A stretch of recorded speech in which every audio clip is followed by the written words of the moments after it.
ငပြောပင်ဆောင်တည်ရမအကြောင်းကိုဒီကနေ့ကျွန်တော်တို့ MN မြန်မာ channel လေးကနေတင်ဆက်ပေးသွားမှာဖြစ်ပါတယ်။ထိုင်းနိုင်ငံကြီးလက်ဒေသတွေမှာဒီကနေ့အထိကိုလူကြီးတွေဟာကလေးတွေကိုတတိပေးတဲ့စကားတစ်ခုရှိပါတယ်။ဒါကတော့သားတို့သမီးတို့ညဘက်အထူးသဖြင့်ဓာပညာတွေမှာတာနေငပြောတော့နာကိုဘယ်တော့မှမသွားကြနဲ့။အဲ့ဒီအောက်မှာဘယ်တော့မှလည်းမအိမ်နဲ့။ဒီတတိပေးချက်ဟာရေရိုးဖျားနာမှာကိုကြောက်တာမဟုတ်ပါဘူး။အဲ့ဒါဟာသွားကြလို့ရှိရင်ကြုံရမယ့်ကြောက်မက်ဖွယ်ရာအတွေ့အကြုံအတွက်ကိုပြင်ဆင်ထားဖို့တတိပေးချက်ပါ။ဘာကြောင့်လဲဆိုတော့ပြန်နန္ဒာနီဆိုတဲ့ငပြောပင်ဆောင်တဲ့တရေမကြောင့်ပါနန္ဒာနီဟာကလူးအိုင်တာနီလို့ခေါ်တဲ့အတိမဆရတဲ့တောငပြောပင်ရိုင်းတွေရဲ့ရှိတဲ့နေရာမှာနေထိုင်ပါတယ်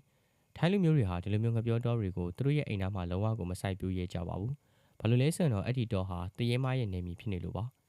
သူမဟာလှပလွန်တဲ့အမျိုးသမီးငယ်တဦးရဲ့ပုံမှန်တရံကိုဖန်ဆင်းထားပြီးငပြောရွက်လိုစိမ့်ပျော့ဝစ်စုံနဲ့ရင်သက်ရှူမောပွေရာအသွင်ပြင်ကိုလည်းပိုင်ဆိုင်ထားတဲ့သူပါ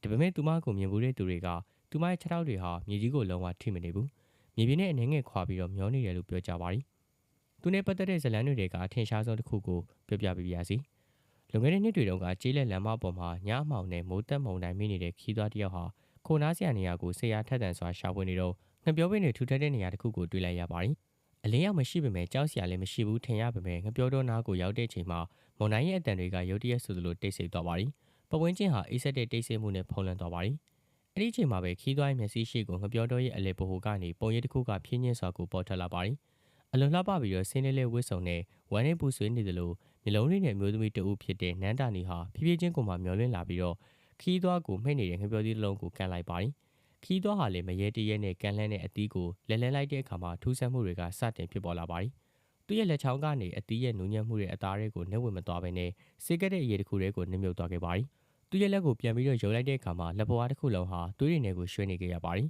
။ထိတ်လန့်တကြားနဲ့မောကြည့်လိုက်တဲ့အခါမှာခုနကနူးညံ့တဲ့နန်းတာနီဆိုတဲ့မျက်နှာဟာလုံးဝကိုမှပြောင်းလဲနေခဲ့ပါပြီ။သူမရဲ့ဝမ်းနေတဲ့မျက်လုံးတွေနေရာမှာကြောက်မက်ဖွယ်ရာကောင်းတဲ့ဆာလောင်မှုတွေကအစားထိုးလာပါပြီ။သူမရဲ့နှကန်းဟာလည်းအဲ့လိုမျိုးချွန်ထက်တဲ့သွားတွေကိုဖော်ပြရင်းနဲ့ကျဲပြဲစွာကားထွက်သွားခဲ့ပါတယ်။မနေ့လင်းတဲ့အခါမှာမုန်တိုင်းလည်းငြိမ်သွားခဲ့ပါပြီ။ရွာသားတွေဟာလည်းငပြောတော့နားမှာခီးသွွားတူခိုနာသွားတဲ့လက္ခဏာတွေကိုတွေ့ရပေမဲ့လူကိုတော့ရှာမတွေ့တော့ပါဘူး။သူ့ရဲ့ခြေရာတွေကငပြောပင်ကြီးရဲ့အရင်မှာရုတ်တရက်ဆိုသလိုဆုံးသွားခဲ့ရပါတယ်။ငပြောပင်ဆောင်တဲ့တရေမဟာနောက်ထပ်ဝင်းကြီးတစ်ခုကိုပိုင်ဆိုင်သွားပြီလို့လူတွေကယုံကြည်ကြပါတယ်။နန္ဒနီဟာတခါတရံမှာကောင်းမွန်တဲ့တရေဖြစ်ကိုရှိနေတတ်ပါတယ်။သူမဟာအမျိုးသမီးတွေကိုမတော်တရားပြုကျင့်တဲ့မကောင်းတဲ့ယောက်ျားတွေကိုလက်စားချေပေးတယ်လို့လည်းဆိုပါတယ်။ဒီတော့နန္ဒနီဟာတရေဆိုလားဒါမှမဟုတ်ရင်တရားစီရင်သူလားဆိုတဲ့အဖြေကတော့သူမရဲ့ငပြောတော်ထဲမှာပုံကွယ်နေပါတယ်။ဒါကြောင့်မလို့နောက်ထပ်တစ်ချိန်ငပြောတော်နာကဖြတ်သွားတဲ့အခါတတိထားကြည့်ကြပါ။တကယ်လို့တင်ဟာစိမ့်ပြရအောင်ဝစ်စုံနဲ့ခြေထောက်မထိတဲ့အမျိုးသမီးလက်လာလေးကိုမြင်လိုက်ရပြီဆိုရင်တော့သူမဟာကြည်ကောင်းပေမဲ့အဲ့ဒီအလှဟာဘလောက်ထိကိုအန်ရများလဲဆိုတာကိုတတိယတင်ပါတယ်။ပြီးတော့ပြီဆိုရင်တော့သူမရဲ့နေမြေကိုညာဘက်အချိန်မှာမတော်တရားကိုဝင်ရောက်တာကနေကိုရှောင်ကျဉ်တင်ပါတယ်